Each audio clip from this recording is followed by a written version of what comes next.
Good morning. It's early days yet, but there could be some good news for us on the corona vaccine front.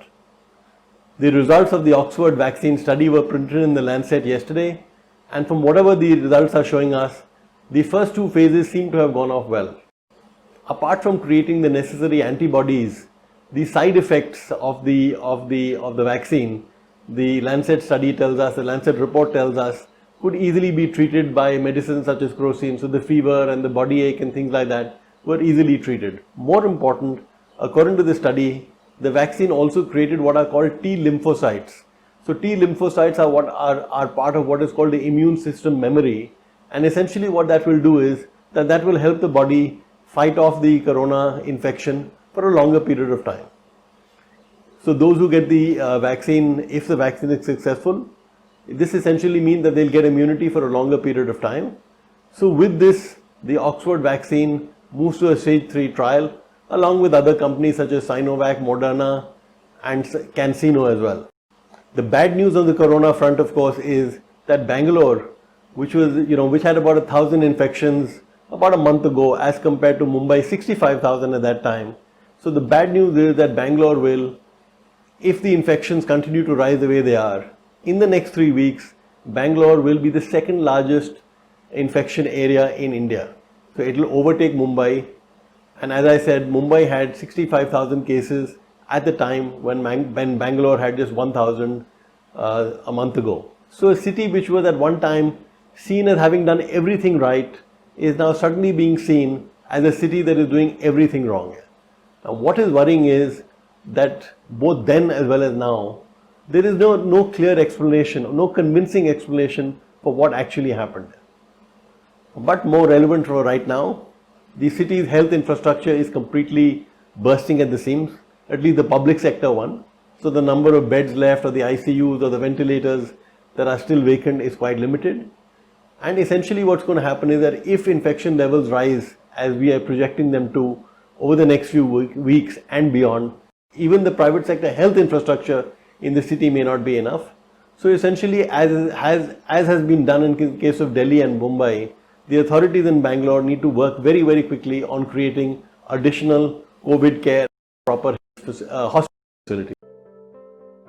Given the way the Supreme Court has examined and ruled on the whole AGR issue so far, few expected Monday's hearing on the AGR dues to be an easy one. As we said before, the telcos have won significant battles on the AGR front on what revenue was. So the TDSAT, for example, has ruled in favor of the telcos here. So so what that essentially means is when the Supreme Court ruled on what revenue was and what AGR was, and it said, for example, that even the interest on bank deposits has to be included in the definition of revenue. So that was really the first time that there was a definitive ruling or decision on what AGR was. So in fact, our point has been, if the Supreme Court gave the ruling for the first time on what AGR, on what the definition of AGR was, ideally the penalties and the interest rate with the DOT had imposed on the telcos should not have been charged. And if that had been done, that would have brought down the dues of the telcos to about 15 to 20% of the 164,000 crores that the Department of Telecom says that they owe them. But, and there's an added twist here, let's say for the sake of argument that the Supreme Court's definition of AGR is absolutely correct, and more important, the penalties and the interest rate that the DOT levied was also kosher. Even then, the telcos have argued that the DOT hasn't got its maths right. So if you look at, so there are three sets of numbers on your screen right now. There is what the DOT says is owed to it. There is what the telcos estimate they owe the DOT and what the telcos have paid. And essentially, as you can see, the telcos' assessment of what they owe the DOT is between around a third and a fourth of what the DOT has said. What is shocking here is that the Supreme Court is refusing to accept that the telcos can have a view of the dues which is different from that of the DOT. Essentially what the Supreme Court said yesterday was that this was tantamount to it reopening its judgment here. Now, that's completely unfair because, as we said, ideally the Supreme Court, after having laid down the rules on what AGR dues were, it should have left the calculations to a technical body. This is not something which can be ruled on or debated in the Supreme Court. It just inflames passion there. Just to give you an example, whenever the taxman levies a tax, for example, on you and I, You and I are then free to come up with our own estimate of what the tax actually due is. So the taxman says that we owe it 100 bucks, 100 rupees, and we say no, it's actually 50. Then you and I go through the tribunal, go through various processes, and only when a final decision is taken on the calculations is the tax to be paid. So it is quite amazing that the Supreme Court is not allowing the telcos to even have a different interpretation of what the maths is, even if we accept the Supreme Court and the DOT view on what revenue is.